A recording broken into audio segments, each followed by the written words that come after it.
Okay, I think now it has my audio. So, hey, John, this is Michelle.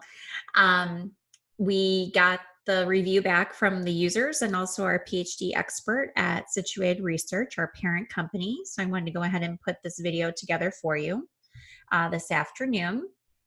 So, as I told you before, what we do is we have 5 users at random that test your website.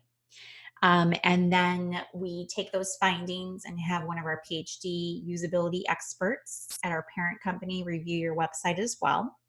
And then we put together this 5 to 7 minute video for our potential clients. So when we do these free reviews, we only look at the homepage of your website and one internal page. Okay. If you want the full review of your entire website, I put that in your proposal for you. I think it's in section B, and I think I quoted you $7.99 to do the entire website. So the first thing that we do is we come to the homepage of your website, and we want to make sure that we understand exactly what your business is about when we come to the homepage, because you have to think of a user who Googles you or puts in keywords like awards, award makers in Naperville, or whatever they're going to type in, and you come up and they come to your website. What's going to happen? So as I'm a first time user coming to your website, I can see that the title of your company is Awards and Fine Gifts Inc. You've been doing this since 1986. And I see this scrolling across. So I see mugs. Let's see if this is going to keep going. Seems like it stopped. There's awards, there's trophies, things like that. So I have a good understanding of what your company does. So that's good. Users, though, were a little confused with your menu navigation. So they were confused as to why there was a menu up here and a secondary menu down here. Usually you just see one menu up at the top, and that's it. So there was some confusion. There was also some confusion with some of the subcategories that you have as well. They didn't understand what the difference between star awards and colorful awards were. So they had to click on those pages to kind of figure out what that distinction was. And then they kind of looked at custom awards and they were like, well, aren't all the awards that you make custom? So there was some confusion. So labeling of the pages of your website and your menu navigation need to be worked on. Also, having this many menu options is a lot. A website should have between 4 to 6 main menu options. For instance, you don't need a home button. Everyone knows now that if you're anywhere within your website, you should be able to click on your company logo and it takes you back to the home page. So you don't need that. Yes, About Us is great. Testimonials should not have its own page. Testimonials should be under About Us as a submenu.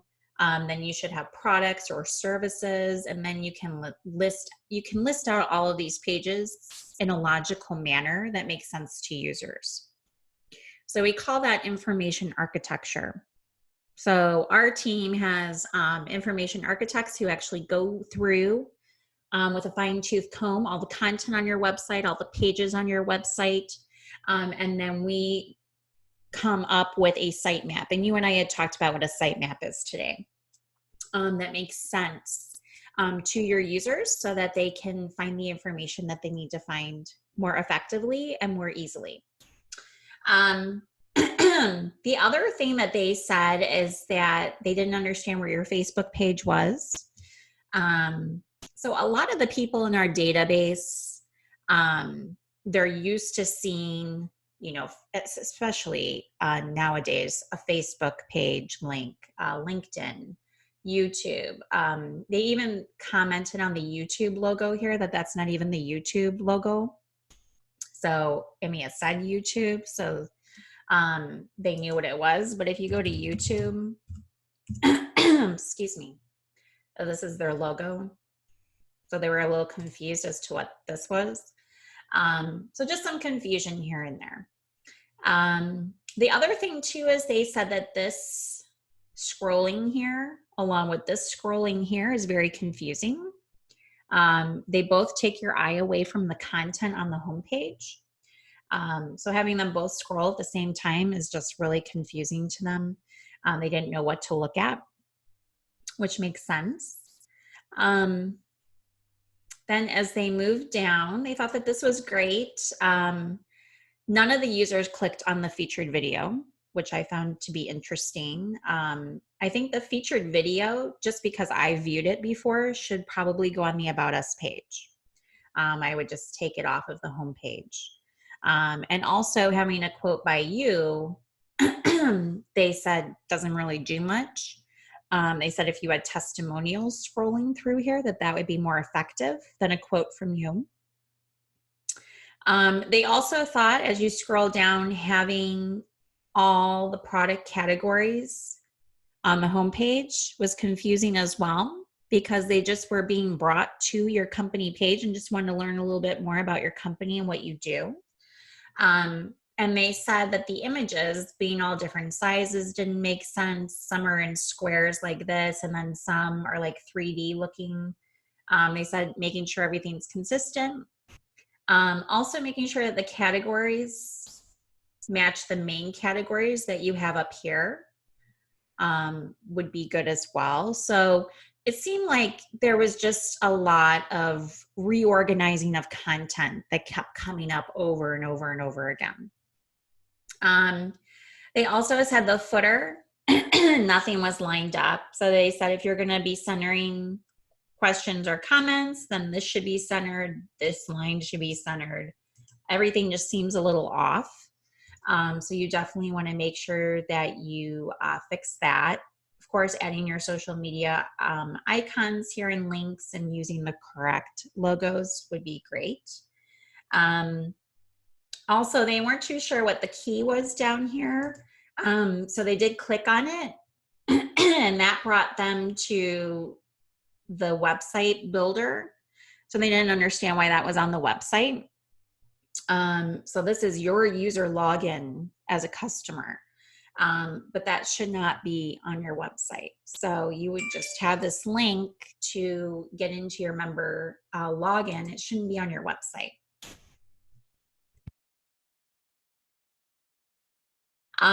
So then we went to an internal page. So we went to About Us. And here you do have the promotional video here, which is good. And a little bit about the company, which is good. The users, though, they kind of read the first 2 paragraphs and they were done. They didn't read the rest of this. So there might be a way to condense this, because we know as users on the internet, we scroll through content. We don't do a whole heck of a lot of reading. So there might be a better way you want to tell this story. It might be that you just show the video and that this content is in the video, which I think it is. And then you just write a little spiel about how you started the company, like maybe 2 paragraphs, and that's it. So condensing the content. I'm going to go to one other page. What's there? Oh, the video page. So they wanted to know why there was a special page for this video when you have it on the home page and the About Us page. So this could be deleted out. You don't need to have a page labeled video. Excuse me. Especially for SEO, if you do end up doing SEO with us, video is not going to tell Google anything. It doesn't describe what this video is about. It doesn't talk about anything about the video. It just says video. So if we put this on your sitemap and anybody Googles the word video, you're going to end up on page like, I don't know, 1200. You know, there's a lot of websites out there that, you know, are, you know, sell videos or whatever, that use this. So this isn't a good keyword. It's not a good description for the page. It just, you don't need a page for this anyway. So delete that out. So you see how you can condense out pages that you don't need. We are going to go to a product page. So did you see that lag time and speed to load this page that just happened? That was what I was talking about this morning with page speeds. So obviously this page has images on it, which are taking a while for your hosting server to load. And I'm not 100% convinced that Sage does web hosting. They may take care of your website and they may update the content on your website. But as far as your website being hosted on their servers, and they're like a hosting company like GoDaddy or DigitalOcean, I'm not convinced that they do that for you. They're not an actual hosting company. I didn't see anything on their website that talked about web hosting. They may have built the website and have access to the back end so that they can edit content, but I doubt very highly that they actually host the website. That's like QCamp. We build websites, and that's like everybody's saying, oh, QCamp built my website, they host my website. Well, that's not true. We do provide hosting for our clients, but our clients could be on GoDaddy or they could be with us. So it doesn't mean that we host your website because we can edit your website. So you may want to check into that and ask them, who hosts my website? Anyway, you're going to want to talk to your hosting company anyway, because that took a while to load. I mean, we can click on any page and it takes a while. And that's probably because the images are not optimized. So that's something, you know, that we would do when we do SEO. So anyway, we can look through here. We can see that there's 250 pages of content here for Crystal Awards. That's a lot. A whole heck of a lot. So, I mean, we can sort, that's great, and go by price, which is pretty standard on a website. So let's just say we want to go ahead and we like this one. We click on it. So then we can look at it. This is great. You know, awesome way that they did this. You know, we can look at different descriptions, colors, themes. Great. So let's say I need 10 of these. Obviously clear. So some of the users, when they were going through this process, they said, well, if the only option for this item is clear, why do I have to click it? It should just be automatically filled in, which I do agree with. When we build e-commerce websites, if there's only one option, the field's already filled out. Because this just takes extra time for the user. So users were like, okay, well, this was the delivery time field. So I just standard is fine. But what is this? Options. What is that? So they had to click on it to figure out, okay, standard. So they're like, okay. Do I want to add additional deep etch imprint? Well, what's that? Do I want to add Alumachrome and trade? Like, what's this? They didn't understand. 2D subsurface image. Okay, kind of understood that. It was a 3D subsurface image. And so they didn't understand this terminology, any of this. So that's a problem. I wouldn't know what to click on, so I would just leave it empty. And then they were kind of wondering, why do we have a duplicate field? Why is this duplicated again? Like, I just fill this out up here. So it's just a little confusing. So then, you know, you could hit request quote, which I think takes you to a form. Okay. And then you fill all this out, add to your cart. Okay. Let's just request information. So these are more fields to fill out. Add to cart. Okay. So when they clicked add to cart, they were also confused on the pricing. So in the form before, they put that they wanted 10. That was the quantity. So add item to cart, product, item number, quantity, 1, 5, and 20. So like, okay, I can't get 10. So then they were like, I'm out. I'm done. So they're thinking I can only get 1, I can get 5, or I can get 20. If I want 1, it's $125. If I want 5, it's $118. And they were like, that doesn't make any sense. If 1 is 125, isn't 5 125 times 5? So they were confused by the pricing. Let's just say they filled this out. So let's just fill it out for giggles. So let's just say I don't know, we're just typing in. We're just typing in stuff. Then we add to cart. So now it's saying that the unit price is $118.15. My quantity is here. It shows 10. And it shows the price. So I'm going to click proceed to checkout. And then I need to fill out all this information. So we didn't go any further than this. But it was good to see on this form that you are SSL secure, you're filling out this information. We don't know what the rest of the checkout process is, but up to that point, it's confusing. It's confusing on the quantities. It's confusing on the pricing. I mean, I put that I want 10, and if I add to cart and come here, this tells me that 1 is $125, 5. I mean, it's confusing. And then if I go, add to cart, it actually gave me the correct pricing. It said like 118 is a unit price. So I would think back here, this would say 118 for a unit price. So lots of questions on that. So that's as far as we got with the review, which gives you a lot of information.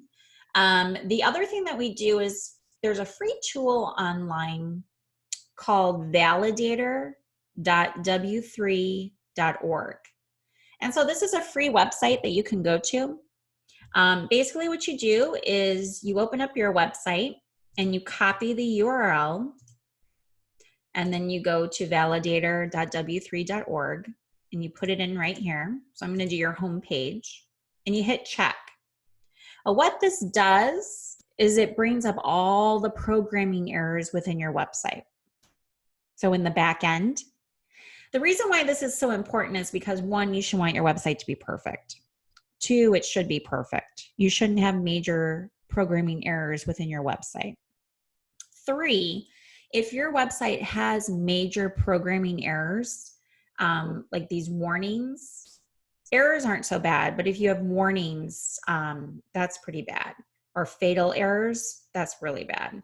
You want to fix those because your website could look and function great using Google Chrome, and somebody else could be on a Mac using Safari and not being able to check out or not being able to see a product image because of a stupid programming error.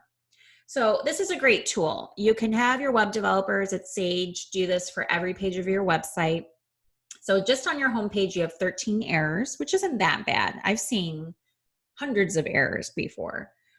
So it's not so bad, but you do have a fatal error, and it tells the programmer what line of code, how to fix it. It's awesome. So this is a free tool, and you can do it with any page of your website. So let's just say we go to plaques and awards. You just go to the page, copy the URL, go back to validator.w3.org,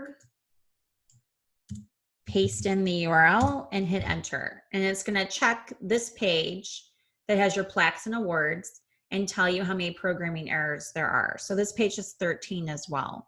And they're probably the same from the home page. And you probably just have these same 13 errors throughout the website that could easily be fixed.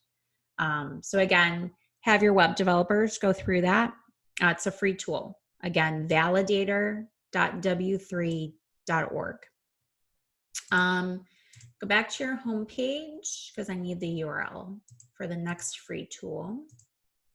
So the next free tool that we always run websites through is called website.grader.com. And this is a free tool brought to you by HubSpot. You've probably heard of them. And what it does is it grades your website. So hold on one second. It's going to look at your page speed that we talked about earlier. It's going to talk about SEO. It's going to talk about if your website's secure. It's going to talk about if your website's mobile friendly. So your website got a 62, which isn't so bad. You can see here it's giving you a screenshot of your website right now and it's still spinning. There are a lot of page speed errors and problems with this website right now. I feel like if we did the SEO package and we optimized all the images on your website, that it would help improve this somewhat. But you also need to talk to your hosting company. So figure out who that is because I don't think it's Sage. They could offer hosting and it's just not on their website, but I would think that they would have that on their website if it was an offering.